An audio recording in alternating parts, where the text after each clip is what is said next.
doesn't matter so much whether a passenger that comes on says that you're strong or that you're weak.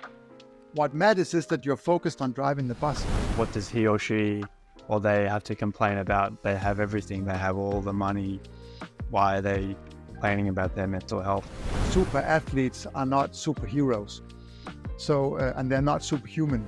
When you're at the Olympics, and this is really it now, right? And it's the one chance that I get most likely in my career. We felt that it was too difficult for the athletes to win that battle against unpleasant and intrusive thoughts. Hello everyone and welcome back to the Mental Wellbeing College. Today we are joined by Professor Kristoffer Henriksen to discuss all things athlete mental health. Kristoffer is a sports psychologist at Team Denmark, a professor in sports psychology at the University of Southern Denmark, and is the head of the Psychology of Sport, Excellence and Health Research Unit.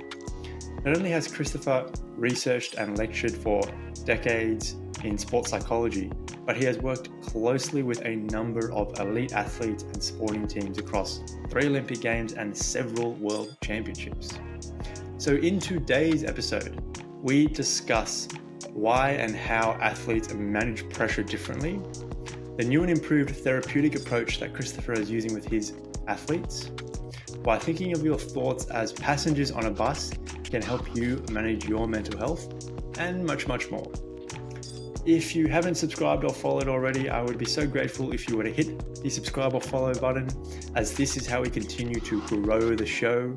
We are on a mission to continue to impact people the world over by providing accessible, free resource to people to improve their mental well-being with evidence-based strategies. You subscribing, following, or sharing the podcast helps us reach that mission and hopefully impact someone you love in a meaningful way. Thanks so much for tuning in to today's episode. Now over to Athlete Mental Health with Professor Kristoffer Henriksen. Welcome to the Mental Wellbeing College, where we take a deep dive into the wonderful world of mental wellbeing. Each episode, we take a journey through the evidence with a global subject expert to extract the applicable strategies so you can take steps to improving your mental wellbeing. Before we dive into today's episode of the Mental Wellbeing College, an important forewarning. In each episode, we do discuss and dive into the weeds of mental health. This means that we cover sensitive topics like suicide, self-harm, addiction, and mental illness. If this facilitates distress in you, please do seek the support that you need, including professional help. Whilst this podcast does discuss plenty of evidence-based strategy and goes into the weeds of the research, this is not intended as a substitute for professional support, including therapy and other forms of psychological treatment. Professor Kristoffer Henriksen, welcome to the Mental Wellbeing College. Thanks for having me. It's a pleasure to have you on. We're going to be talking two of my personal favorite topics, mental health and sport. And I'd like to start, Kristoffer, by talking a little bit about pressure, which is something I'm sure that you've come across a lot in your clinical work and research experience. So I'm curious, why do some athletes crumble under pressure and other athletes thrive under pressure? Well, maybe we can just take a step back and start about talking about what is pressure. And I think that pressure is something that is very, very normal and natural in sports. And it is in life as well. In my view, pressure comes from the fact that, you're dealing with something that's very important to you.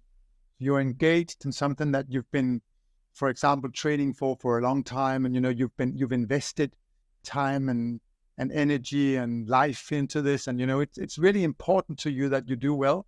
And at the same time, the outcome is very uncertain. And this is almost always the case in elite sport, right? You can have trained very, very well, but then the problem is so do other people. So the outcome is just really uncertain. And if you have that mix of high levels of importance and high levels of uncertainty, that is just a breeding ground for, uncertainty and feeling pressure. And therefore, in my view, this is completely normal that you will feel that. And I believe that almost all athletes feel pressure when they're going into, for example, a competition where this is where all the stuff that I've been working for so long should all come together. And this is where I prove to myself and the world that I've done well and all that stuff, right? So from my perspective, pressure is just a normal part of being an elite athlete, and I believe also in many other, aspects of life. People, whether you're a manager or, lots of other jobs you can have where the exact same is the case. When you talk about fear of uncertainty, that really brings up the notion of anxiety. Are the two the same in your opinion? Anxiety and pressure, are they interchangeable? Well, I mean, anxiety is the reaction to the pressure. So the pressure is there, right? But then you can react to it in different ways. And by far, most of us, we react to high levels of pressure and uncertainty with a degree of anxiety, right? It's very rare that you sort of come into that and just feel, this is great. I mean, let me have it. I mean, most people, they dislike this uncertainty, and this is natural to us, right? And I've been working as an applied sports psychologist for many years, and I've been to the Olympics 3 times with some of the best athletes in the world and in Denmark, but in this case also in the world. And my feeling is actually that if there had been an escape button, I mean, when you're a couple of minutes before the start of an Olympic event, right? I mean, had there been an escape button, I think they would have pushed it, many of the athletes, right? But it's funny, but they've spent their entire life getting to this place. And when they're there, they kind of feel that this is the place that they least would like to be in at that particular moment. Then the gun goes off, right? The race starts and everything is fine again, and they get into it, right? Yeah, I mean, especially in the Olympics, right? We've got a 4-year cycle. Everything they've done for the last 4 years pretty much builds up to that moment, and it can be all over in a matter of seconds, depending on your sport. Do you find that some athletes more naturally embrace pressure, or they all have this reaction of avoidance towards it, and given the choice would press the escape button, if that was a possibility beforehand? No, my experience is that people handle pressure quite differently. And some athletes, they are quite good at accepting that this is the nature of things for me at this particular moment. And they feel some sort of, find a fairly comfortable place with that pressure. Others, they struggle a lot more. The ones who do manage this well, some of them do it because they learn growing up in sport, like they've done so many competitions that they've come to a place where, they feel that this is fine, this is, part of the game and it's all good. And others have come to that place by working very deliberately on their mental strength, or whatever you'd say. Like they've been working with the sports psychologists for years, right? And now they've come to a place where they can be in that uncertainty and be in that pressure and keep, still be in that present moment and keep their attention where it needs to be, focusing on the task at hand and all that stuff. But it's not easy for them. It's still, they feel that it's a tricky thing to do, but they've learned to do it. So some people just, have learned sort of naturally, and others have worked more deliberately. But it's something that you have to learn in some respect. Yeah, it's really interesting to look at and read about the different ways that athletes do appraise pressure. Some talk about pressure is a privilege, and others will say that, in the championship game, in the final game, the season finale, I choked because of the pressure. So it's really, just fascinating to kind of see those disparate kind of appraisals of pressure. Yeah, and I feel that we need more honest stories out there. Like when you talk about sort of narratives, right? How athletes talk about it. We also need to look at what narratives are available to them.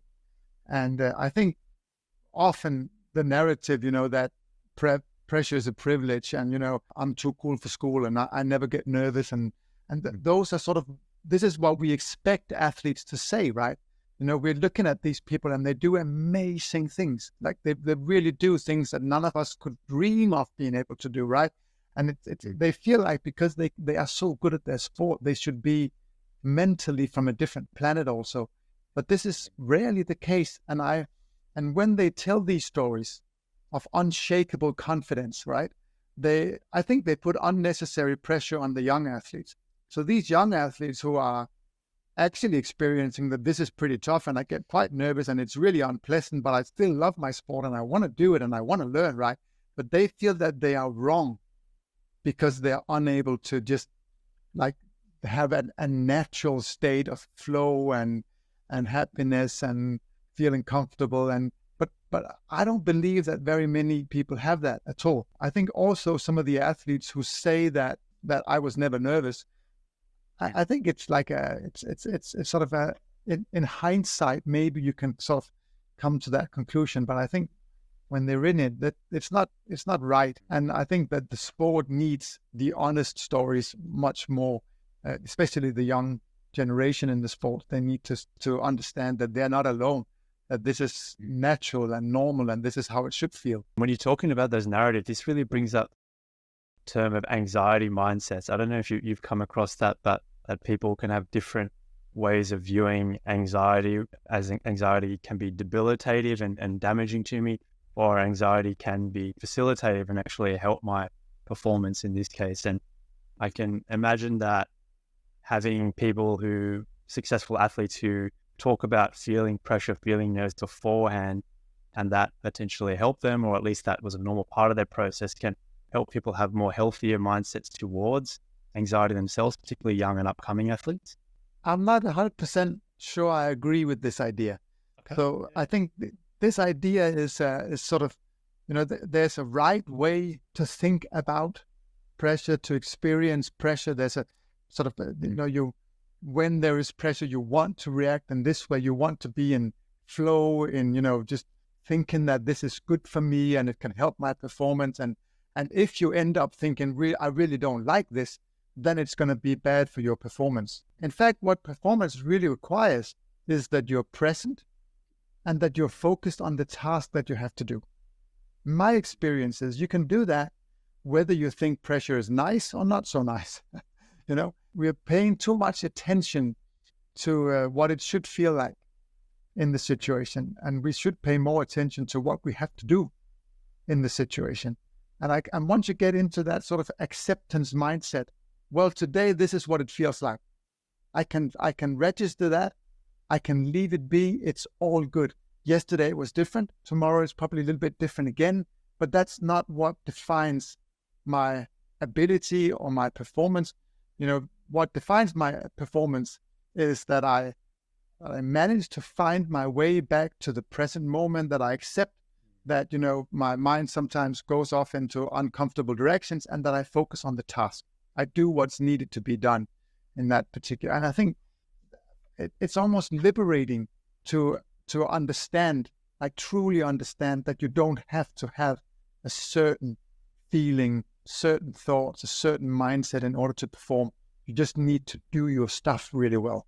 This is really interesting because this is contrary to what I know I was taught in Psych 101 lectures, particularly if you refer to like the Yerkes and Dobson curve, the classic arousal. You want, a little bit, but not too much for optimal performance. So What are your thoughts on that then in terms of arousal and performance? Well, I was brought up in classic sports psychology. That's how I took my education. And in the first many years of my practice, I really tried to help athletes feel the right things in the right moment, sort of get into flow, have the constructive thoughts. And then, once I started the privilege of going with athletes to the major events, like to the most important events in their careers, I was amazed to see how some athletes would be, so scared minutes before a race, and they would still perform. And they would also sometimes be not scared and perform. And sometimes they would be scared and not perform. And I kind of realized that maybe we are giving thoughts and feelings too much credit. And with how I see it today, I think we need to talk more about how we deal with those things. If we are able to accept that this is sort of a naturally occurring kind of thing that's going on inside of me. Some days these thoughts pop up. Some of them are nice. Some of them are not so nice. Some of these feelings are good. Some of them not so good. It's some of them pleasant, so others unpleasant. But it's really about what I do. If you can find into that space, we sometimes use this image of being a bus driver, right? I love this. So imagine you're a bus driver. You're driving from one place to another, and your task is really to get there safely with the passengers. Yeah.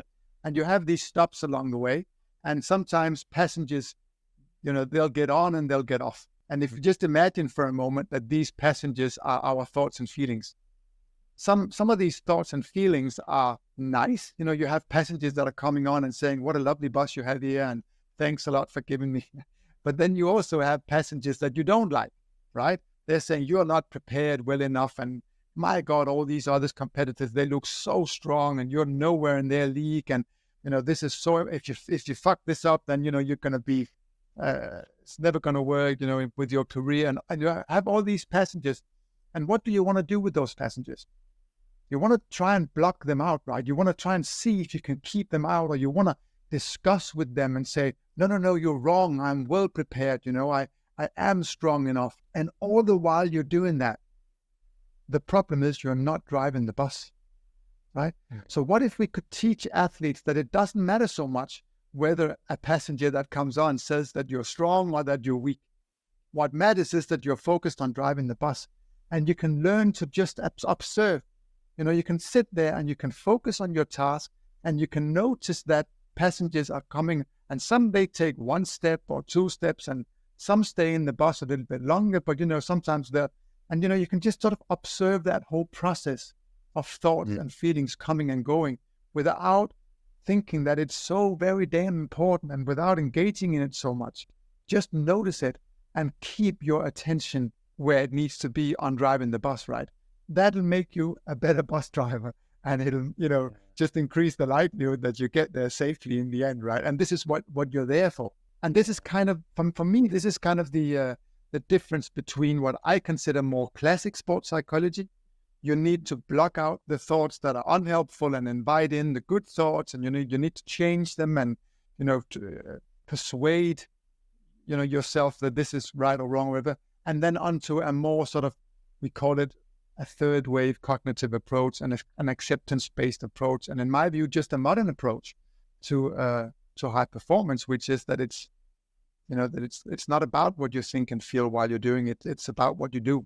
I know we're talking athlete mental health, but this certainly has a lot of relevance, I know, to my own practice with everyday folk who come in with the assumption and the goal of, I want to think more positively, I want to have more positive thoughts. And cognitive behavior therapy, traditionally is not necessarily about more positive thoughts, but wrestling with the thoughts, right, to dispute and find more helpful evidence-based thoughts. This seems, if we bring it back to the athletes, a lot less exhaustive, particularly in the moment when you need to be focused in the moment and perhaps don't have the time or the resources to be cognitive disputing whilst you're performing. Exactly. And I think this is a key thing to realize, that I also have experience that the more classic approaches, they work. It's a lot of work, but they also work. And I've seen athletes improve a lot from that. It's just that in the very sort of high stakes, quick decision, now it's now or never type situations, it's disruptive to have to spend so much time trying to get into the right mindset and battling the negative thoughts. And we sometimes just as a kind of an image, again, say, like, which battle would you rather win? The battle against unpleasant thoughts, or the battles against your opponents? And I think it's where do you want your focus to be at that very moment? And while this may work at a low level, the classic approach may work when there's more time, or it's a lower level competition, and maybe the thoughts are not as bad. What we discovered in Team Denmark, with me and my colleagues, was that when the pressure is really high, when you're at the Olympics and this is really it now, right, and it's the one chance that I get most likely in my career, we felt that it was too difficult for the athletes to win that battle against unpleasant and intrusive thoughts. So this, obviously you're referring to the Team Denmark sports psychology philosophy, 2.0, that you and your co-authors have iterated from more of a cognitive behavior therapy approach to the third wave acceptance and commitment therapy approach.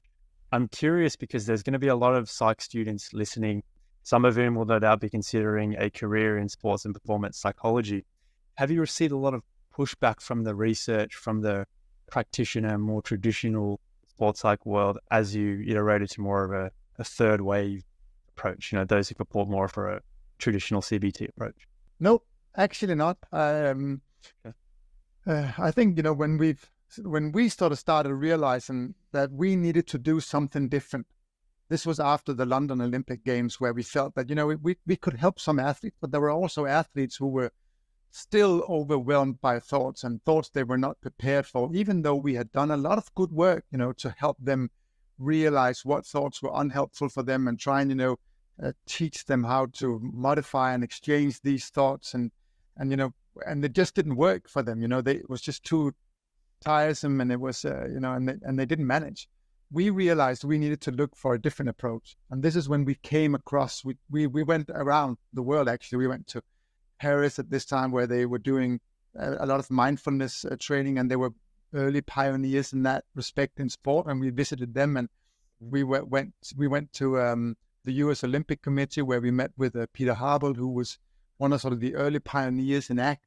And we sort of, we met with all these people, and we shared ideas, and we developed methods slowly, and we tested them with our athletes. And we found that this was, for us, that really worked. This was really good stuff. And, it gave us a whole new perspective on how we could best support athletes, right? And when we started sharing that, what I have met much more than pushback is gratitude. Like, people are thinking, wow, this is interesting. And I think I needed some of that. And this corresponds with some of the experiences that we've had. And thanks for sharing. And, so much more of that than pushback, actually. Yeah. Okay. Now, that's very interesting. And I think going to be quite groundbreaking, like I said, for a lot of psych students who have only been exposed to the flip side of that coin, which is more of the traditional CBT side of things, at least in a performance context. In terms of challenges, Kristoffer, that athletes face, what are some of the other common challenges that you've worked with athletes on from a mental health perspective? And, maybe we need to distinguish between a mental performance and a mental health perspective. The way that we see it in Team Denmark is that we are there for as the sports psychs, we're primarily there for the performance. This is what our job is. I'm not a clinically trained psychologist, so I couldn't help an athlete with an eating disorder or depression or an anxiety disorder. We refer that to colleagues who are better versed in those areas than we are. But that said, we perform as whole human beings, right? This is the essence of, and we just need to understand that much of the issues that we deal with in our daily lives, even though they're not directly related to sport, they're still performance issues. So much of the work that I do will be helping athletes find their, sort of their values in life, what they want their sport to be about, trying to become sort of authentic selves, where they feel that they are living a life in accordance with what they want to stand for in their life, and that they feel that they are on a mission that's about more than seeing how fast I can run 400 meters, right? It's also, because that can be a fairly selfish kind of endeavor, right? Let's all convene to see how fast I can get on a 400-meter track. But so they want actually, to be about more than that. They want to give back to the sport, to the next generation, and they want to look back with pride on, their careers. And I think this is a lot of what I do in my work is discussing with athletes who am I and what should my career be about, and things like this. So that takes up quite a bit of time. Hello everyone, just a quick break from today's episode of the Mental Wellbeing College. I'm committed to the goal of public education, that is, communicating evidence-based wellbeing strategies out to the broader community. The goal of this podcast is to bridge a gap between self-help material and peer-reviewed research by providing evidence-based discussion that respects the grey areas of psychology, but is also digestible for all audiences. If you have gained value from the Mental Wellbeing College, either in this episode or another episode, I would be so grateful if you were to hit subscribe or follow, or to share the podcast with someone you love. It may impact someone's life for the better, and it will help me grow the podcast and continue to reach people in need. Thanks for tuning in today, and now back to today's episode. In terms of values, that seems to resonate a lot in terms of an athlete's identity, which I think reading through literature seems to be very important in times of transition that no doubt all athletes go through, whether that's from injury, or non-injury, playing full-time to injury, or retire, or playing full-time to retiring, and these periods of transition can be quite mentally challenging for athletes, do you apply a lot of the values-based, commitment-based kind of work and ACT-based work to these difficult periods that can trigger mental health difficulties and declines in athletes? Absolutely. And I think if you look sort of at the general sort of developmental psychology literature, identity formation is the key task when you are 14 to 20 or 20 something, right? This is the whole essence of what it means to be a young person, to find out who am I. And I think first of all, we need to make sure that sport does not stand in the way of that we don't provide them with such a closed identity that they can just buy into, and then, they don't need to go through that, because that's important to go through that. But I also believe that you're right, that when everything is going well, sort of questions of identity and values sometimes naturally take a back seat. But then there are other periods where things are a little bit more tricky and they come more to the fore. And this is, for me, completely natural. And I just want to be ready to be there for the athletes and help them when it becomes important for them to have those kinds of discussions. And so they will reach out and do that. And I think for me, that's completely natural, that this is the way an athletic career sort of just goes, that there are periods where you reach out and ask for help with certain things that you seem to forget about in other parts of you, in other times, right? But yeah, we do that. And of course, I mean, when everything is just going completely well, sometimes you just feel like you just need to go out there and do your thing. And I don't mind that at all. That's fine. But it's just that when things are, when performances are not, readily coming in the same sense, it's important to have something else to focus on, something else to motivate you, something else to evaluate yourself by. And their values are just a really, really good thing. Am I living a life that is meaningful to me? Am I engaging and behaving in ways that are aligned with my values? Will I look back? I mean, for example, if you have an injury, the question is not, do I think it's cool and nice to have an injury? Nobody thinks that's nice, right? I mean, that's not the question. Do I want that? No, you don't. The question is, what would make me proud to say when I return from that injury about the way that I approached the period in which I had the injury? What would I like to say about the way that I sort of tackled this difficult time in my life? That is the question we need to discuss. So almost like projecting what an ideal self would look like in these situations, and then going out and doing that? Maybe not an ideal self, because, we when we talk about values, we always talk about sort of following them vigorously, but holding them lightly. So nobody can act according to their sort of values 24/7 and all the time, right? That's not realistic. But they're there as a beacon, sort of reminding you that this is who you want to be in a moment like this. I'm curious as well, there's still a general public sentiment, Kristoffer, about athletes being hyper-privileged and people pointing at athletes and saying, what does he or she or they have to complain about? They have everything. They have all the money. Why are they complaining about their mental health? As a sports psychologist, what are your thoughts on that very real sentiment that does exist out there still? No, I think that's funny, right? That you can have that idea. But one thing we've learned over the last sort of 5 to 10 years is that super athletes are not superheroes. So, and they're not superhuman. So they suffer from exactly the same kind of things that the rest of us do, right? They also get anxious, and they also have periods where it's meaningful to them and other periods where they struggle to find that meaning. And they can also, have a depression or whatever. They have sort of the same kinds of issues. And money is I mean, first of all, not all athletes have a whole lot of money. In a few sports they do, but in many sports they really struggle on that part as well.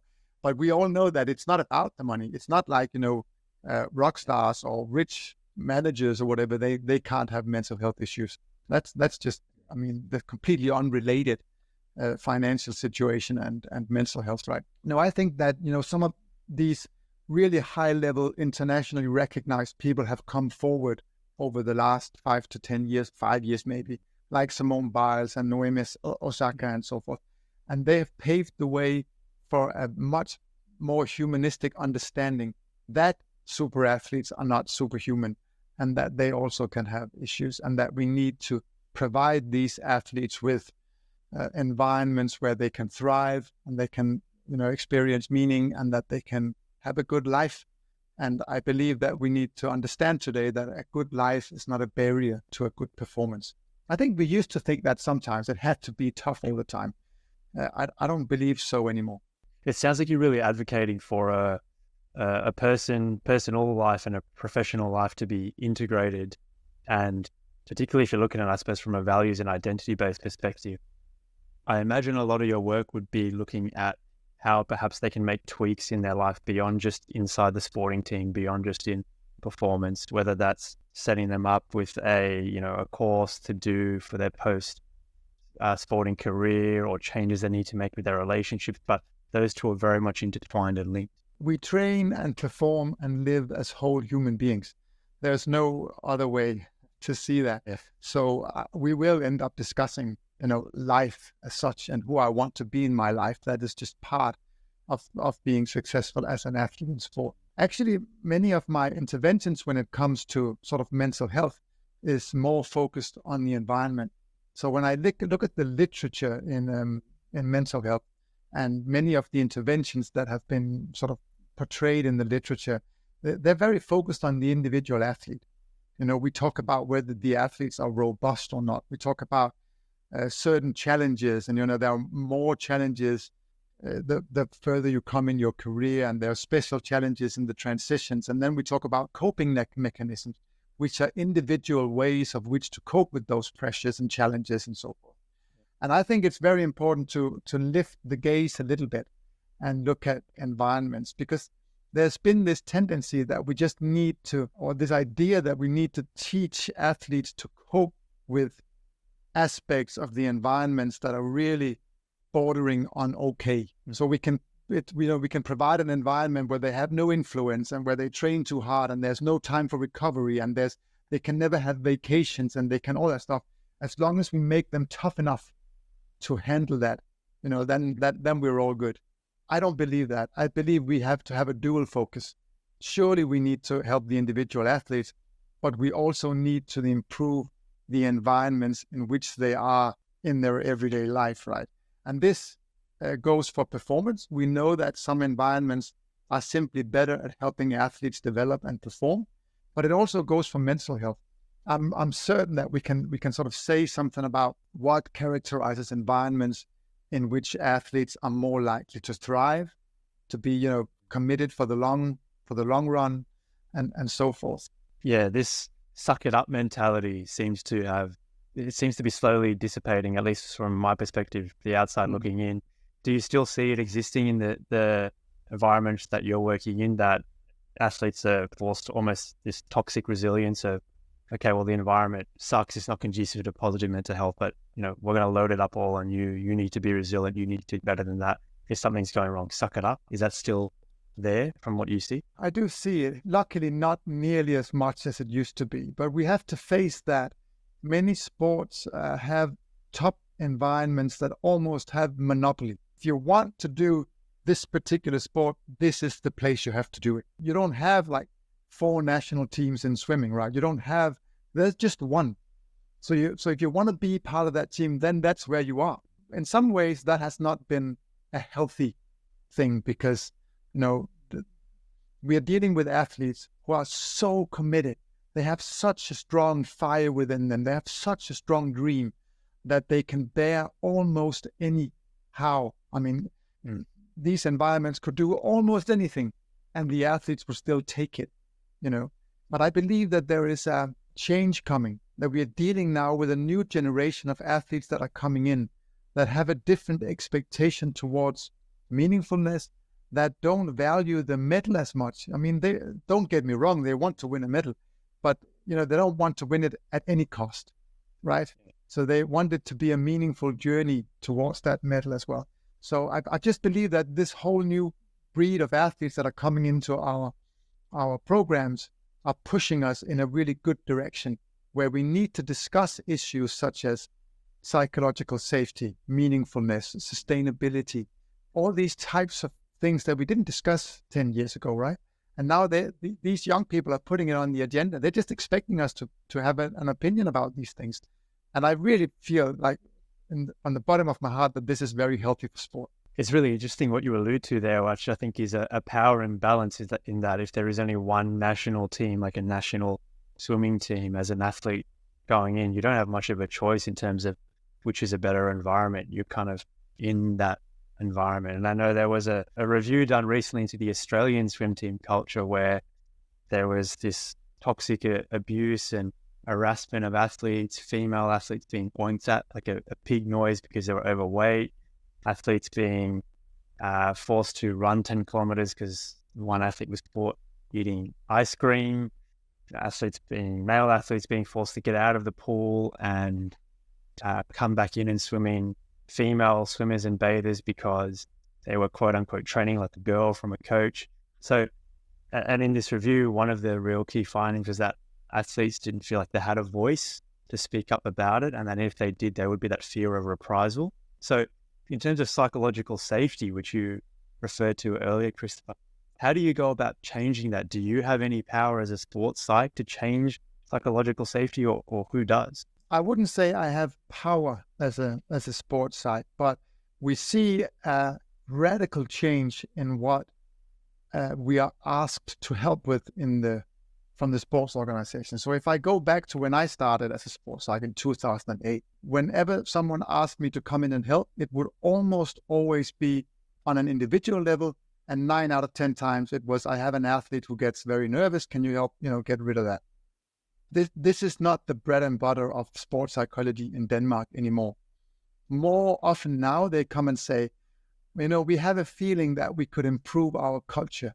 We would like a culture that sort of is more supportive, where the athletes can really feel at home and feel safe. And we believe that this is, how we can best support them to perform at the very, very top of their game. They've learned more or less to handle when they're nervous, and they're really good in the sport part, but we need to build environments that are really, supportive and good for them.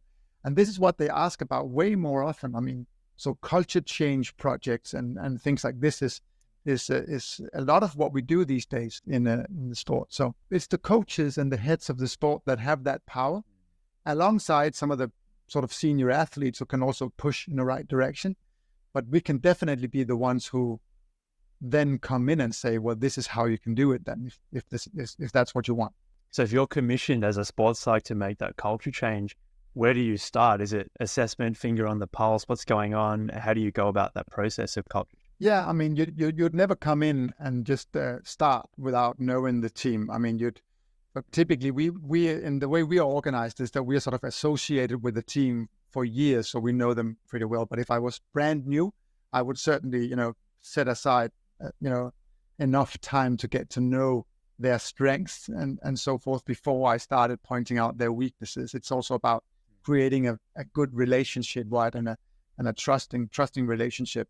But then we would start discussing, what is the environment that we want to build together, to unite coaches and athletes and ask that question. What is our dream vision here? What is it? How can we describe an environment where we all feel that this is an environment that we want to live in, want to be in, want to perform in, want to train in every day, and then we can start, discussing what values are part of an environment like that, and what behaviors are part of an environment like that. How can we build that in our everyday life? And my feeling is that coaches appreciate the athletes love it. They love the feeling of being involved, having some sort of influence, being heard in that process. And then when we have decided on stuff, this new breed of athletes, you can certainly demand things of them. You can certainly be tough on them and say, okay, this is what we agreed. I'm going to hold you to it now. They're not fragile. This is not at all my experience. But if you do it completely without, having them involved, without letting them, have influence and stuff, then you're just going to lose them. That's my feeling of where we are today. And I think that's in many ways really healthy. So in terms of culture change, Kristoffer, then how do you go about making that culture change when you have environments with a high turnover of staff being the coaches, the managers, the ones who have comparatively a lot more interactions with the players. Particularly, I'm thinking like, I don't know if you've worked in football, but English Premier League, which has an increasingly high turnover rate of managers. It's gone from 4 years in 2012 was the average tenure of a manager to 2 years.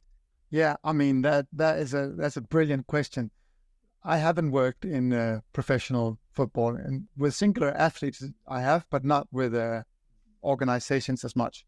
And the sports that I work in don't have that high turnover. And I think we see in Danish sport that most often our most successful sports are the ones that don't have a high turnover. So when people commit for a longer time and, you can build that culture is where it works the best. Then for some reason in football, they have decided that they need to change people every time they lose a game, right? and I really can't recommend them how to build culture in that, in that sort of scenario and that sort of climate, because that's got to be uphill, man. I mean, I can't imagine how they could possibly build a healthy, sustainable culture that people would really want to commit to when they keep changing as much as they do. So I think they're a lost cause. Let's talk about something different. Yeah, I'm just kidding.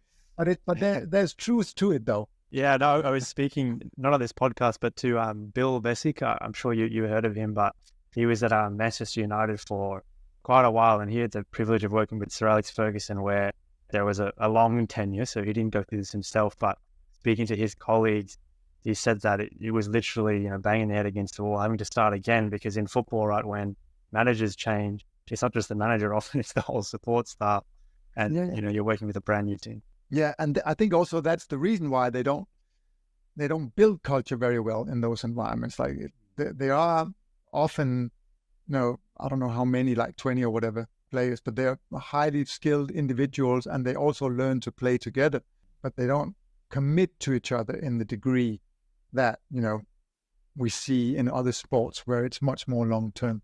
So if we change tack to treatments and mental health kind of skills, like we alluded to earlier, are there any particular performance-related skills that set the best apart from the rest, if you like, in terms of athletes? I think actually, whether we speak of mental health or we speak of performance, I think for me, the key is the same.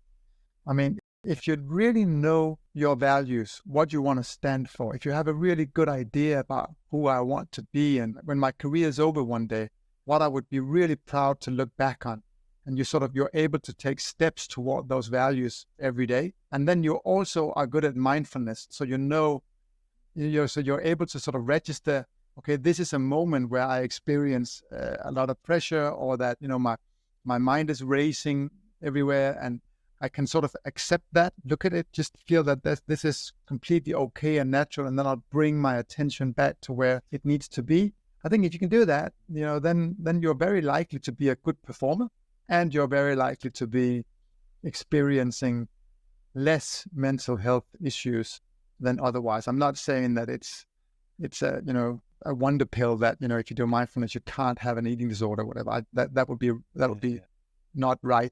But it is very helpful. My key experience, though, is that we need to not just talk about individual skills of the athletes to deal with environments that are tough, bordering on toxic. We need to discuss how do we build environments that promote, support long-term thriving, commitment, all those things. And that there are different layers there, right? You can talk about sort of the immediate training environment, where you can have a really sort of safe, environment that promotes mental health, where, you're being involved and you can speak your mind and you feel safe to ask questions, or you can have more of a sort of a toxic environment, where you experience sort of almost coercion and ridicule and bullying and things, right? But you can also talk about management as a next level, right? Where you can have a management that is really good and involving athletes, giving them influence, asking them, so forth, up onto an environment that is completely the opposite, right? With coercion and just loads of control, and where the athletes, the coaches are the only ones who can make decisions and athletes feel completely disconnected from decisions that are very important in their life.